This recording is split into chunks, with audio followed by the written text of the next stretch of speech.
Fala galera, tudo bem? Eu sou o professor Leonardo Nascimento e eu vou falar hoje para vocês aqui de um negócio que acho que é muito comum na nossa prática clínica, né? Quem atende em consultório sabe disso, que é a tal das radiculopatias cervicais.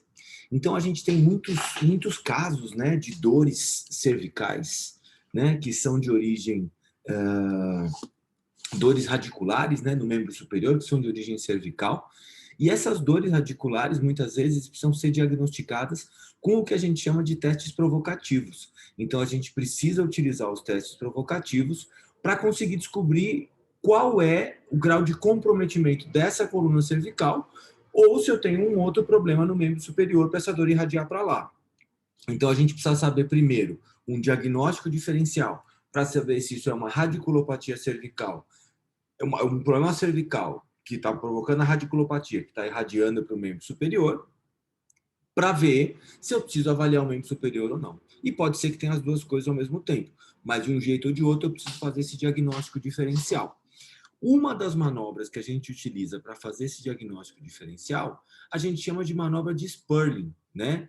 Só que o que acontece com essa manobra de Sperling? Se você olhar na literatura, em livros, em artigos, você vai encontrar esse teste de Sperling descrito das mais variadas formas possíveis e imagináveis.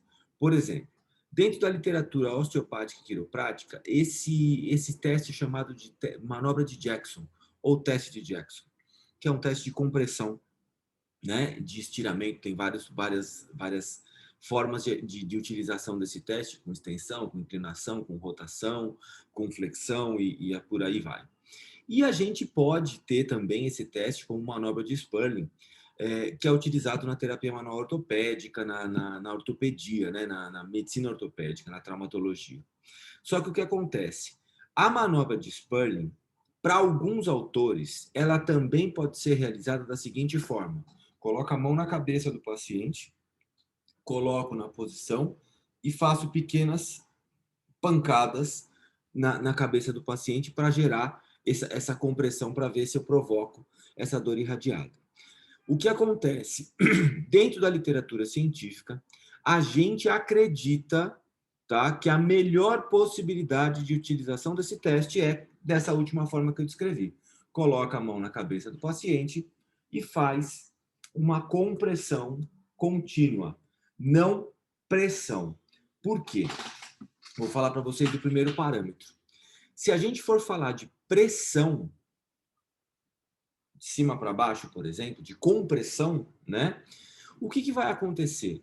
Eu vou ter uma grande variação dessa pressão a partir do examinador que for colocar. E isso é um problema muito sério para avaliação. Porque, por exemplo, eu faço uma pressão de 20 quilos, 30 quilos, 50 quilos. Uma outra pessoa faz uma pressão de 1 quilo. O que acontece?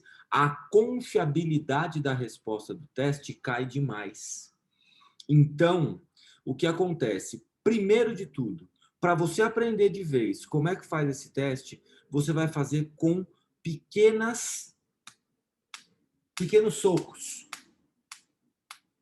Coloca a mão na cabeça do seu paciente, aí a gente vai discutir qual a melhor posição da cabeça para fazer isso, tá? Então, coloca a mão na cabeça do seu paciente e faz pequenos murros na sua mão. Esses pequenos murros têm que ser uma força média. Não precisa ser um murro máximo que você dá para derrubar uma pessoa na rua, mas também não pode ser aquele, porque também não vai funcionar, tá? Então tem que ser uma pressão média para conseguir ser provocativo. É essa a grande sacada do teste. Ele é um teste provocativo e ele vai servir para diagnóstico diferencial. Então vou falar para vocês aqui do paper que eu vou descrever hoje para vocês. O paper chama What's the best way to apply the Sperling test for cervical radiculopathy?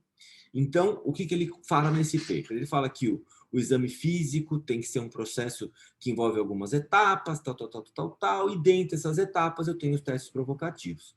E eles vão servir para diagnóstico diferencial, para determinar exatamente qual é a região em sofrimento desse paciente e de onde está vindo esse problema. No caso de radiculopatia cervical, o teste de Sperling é uma das manobras mais comuns utilizadas. Ele foi descrito em 1944 por Sperling e Scoville, e desde então têm sido propostas diversas modificações para melhorar sua variação, sua validação e confiabilidade diagnóstica, que são essas diferentes formas que eu vou explicar para vocês através de uma tabela que tem no próprio estudo. Então, cada paciente desse estudo, foram 67 pacientes que tinham sintomas radiculares cervicais, tá? E radiografia que concordava com aquilo. Então, eu vou mostrar para vocês a caracterização desses 67 pacientes que eles fizeram numa tabela no estudo, e eles avaliaram esses pacientes através de 6 possibilidades de manobras provocativas, tá? Por 2 examinadores diferentes, e foi registrados os seguintes parâmetros: intensidade da dor, de acordo com o VAS, com o Visual Analogical Scale, aquela escala de dor que vai de 0 a 10, a intensidade da parestesia, sendo 3 graus, sem presença de parestesia, 0. 1, parestesia leve a moderada, e 2, parestesia grave. E o terceiro parâmetro de avaliação foi a distribuição da característica da dor, que era feita em 0, 1, 2 e 3, onde 0 era sem dor, 1, dor apenas no pescoço, 2, dor no braço e 3, dor distal ao cotovelo. Então, ó, 0 quando fazia a posição e não tinha dor nenhuma, 1 quando tinha dor na cervical apenas, 2 quando a dor vinha mais ou menos até o braço, tá? E 3 quando a dor vinha até o cotovelo. Então, o que que acontece? 67 pacientes, 2 examinadores, 6 variações diferentes do Sperling Test, 6 posições de cabeça diferentes do Sperling Test, e eles eram avaliados por 3 parâmetros: intensidade da dor, intensidade da parestesia e distribuição e característica da dor. Vamos ver o paper aqui. Deixa eu abrir para vocês aqui. Deixa eu compartilhar minha tela com vocês, para a gente poder olhar o paper aqui, ó. Tá aqui, ó. Então, aqui, ó. What's the best way to apply the Sperling test for cervical radiculopathy?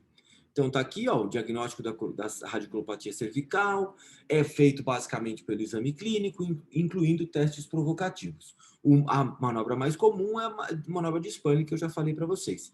6 variações diferentes são conhecidas desse teste. Olha que interessante. Às vezes você aprendeu uma, você aprendeu 2, aprendeu 3, neutro, inclinação, são 6 variações diferentes. E o que foi legal? Eles pegaram cada um desses pacientes e fizeram as 6 variações que eles encontraram na literatura, tá? Por 2 examinadores diferentes, eles compararam a confiabilidade dos 2. Então, tá aqui que eu falei para vocês, ó, a intensidade da dor, a intensidade da parestesia, tá? E a distribuição da dor. Esses são os 3 parâmetros de avaliação do teste. E olha o que acontece de interessante aqui, ó. Vamos vir aqui para baixo. Aqui era a característica desses pacientes, desses 67 pacientes que foram avaliados. Olha o que acontece. A maior parte deles tinha alguma alteração de disco, tá vendo? Alguma alteração leve de disco, tá? Ou algumas alterações até pesadas nos discos, né? Maiores, mais fortes no disco. Estenose também estava presente em alguns dos pacientes, e uma lesão mista mais comum. E aí aqui a gente já pode perceber o seguinte: esse exame radiográfico mostra para a gente uma coisa que a gente já sabia na prática clínica, que C5, C6, C6, C7 são os níveis mais acometidos. Olha a diferença aqui, ó. No total eu tenho 30 alterações de C5, C6 e 30 alterações de C6, C7.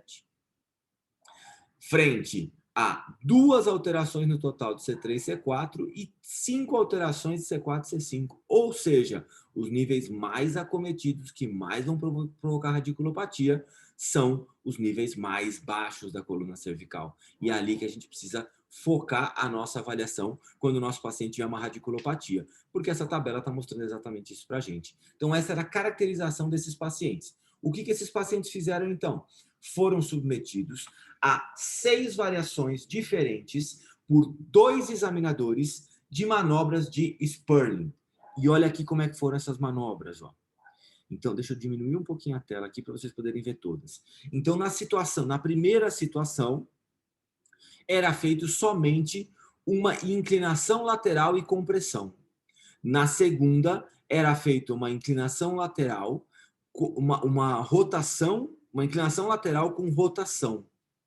E aí era feita a compressão.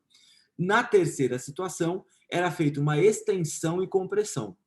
Na quarta situação, que é a situação D que está aqui, era feita uma extensão e uma inclinação lateral. Na quinta situação, era feita uma extensão e inclinação lateral e compressão. E na sexta situação, era feita extensão, rotação e compressão. Então, o que ele avaliou? Ele avaliou nessas 6 situações a compressão. O que acontece, que eu já expliquei para vocês? Se você ficar preocupado em realizar a compressão, você não vai conseguir reproduzir os sintomas em todos os seus pacientes. Faça pequenas pancadas intermitentes na coluna cervical. Isso gera uma melhor acurácia do teste, tá? Tem um outro estudo que mostra isso, depois eu vou falar dele para vocês, em um outro vídeo, tá? Como tem essas variações dos testes para você conseguir ser mais assertivo na sua avaliação.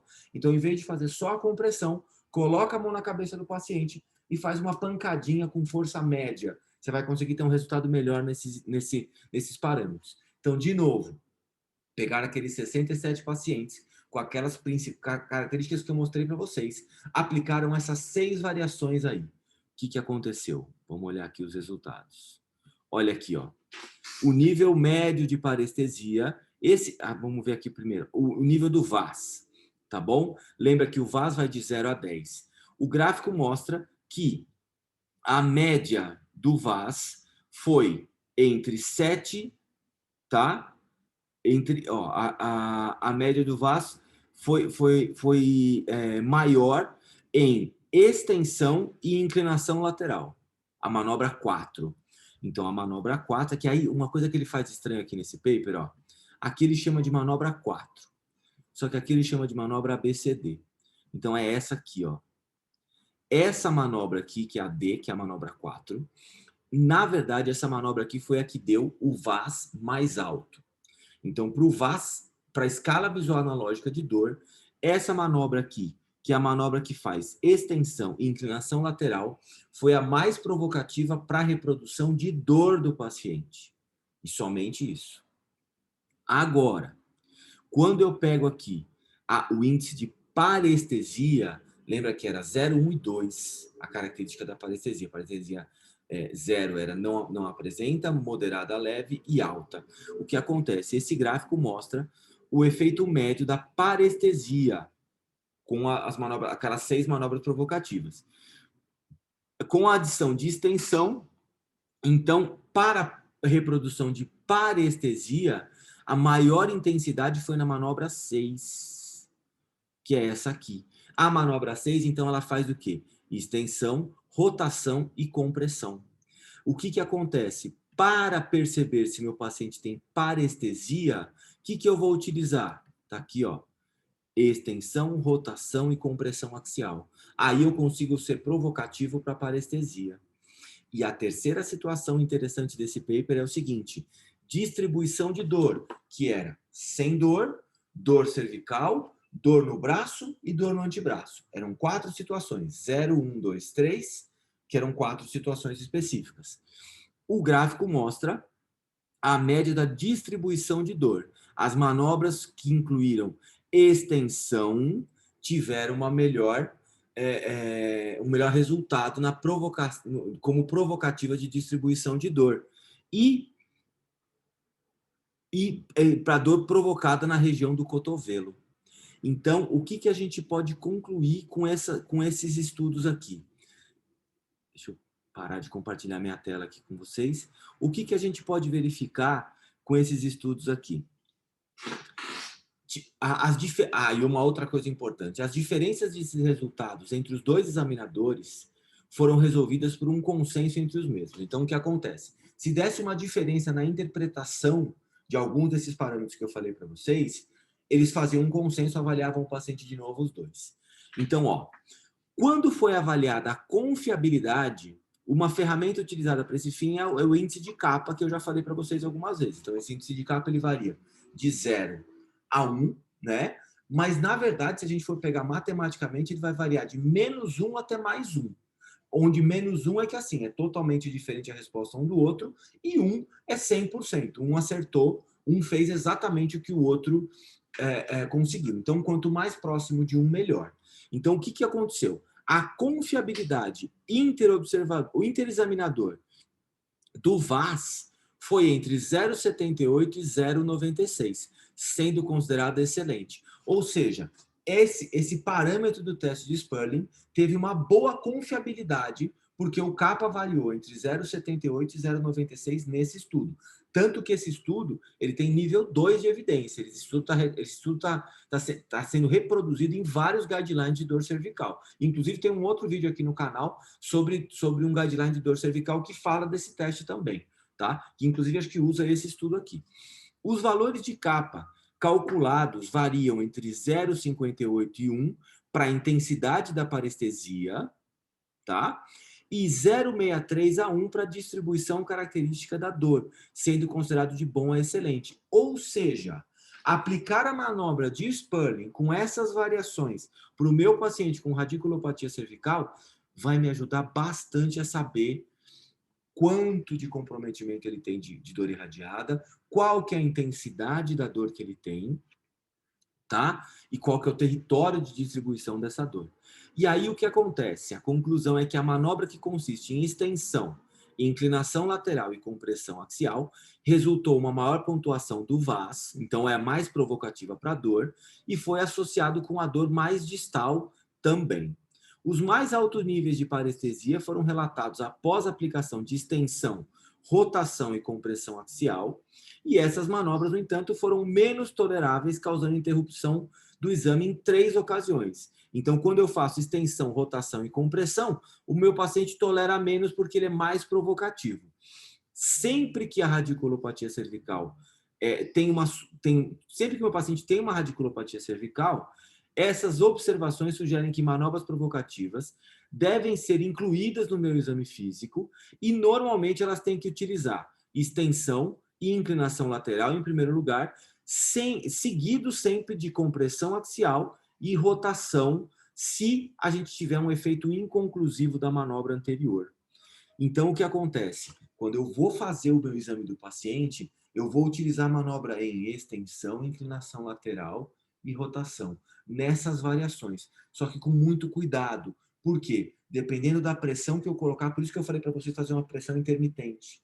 Dependendo da pressão que eu colocar, pode ser intolerável para o meu paciente. Então, a dica que eu dou para vocês é, utilizem nessas variações de posição, só que lembrem-se, eu preciso entender se o meu paciente tem a intensidade da dor que ele tem, a intensidade da parestesia que ele tem e a distribuição da dor e da parestesia. Então, eu vou ter que avaliar com esses 3 parâmetros, com essas 6 variações diferentes do exame, e com isso eu vou conseguir ter o meu exame cervical, da radiculopatia cervical, muito mais preciso. Combinado, galera? Espero que vocês tenham gostado do vídeo de hoje.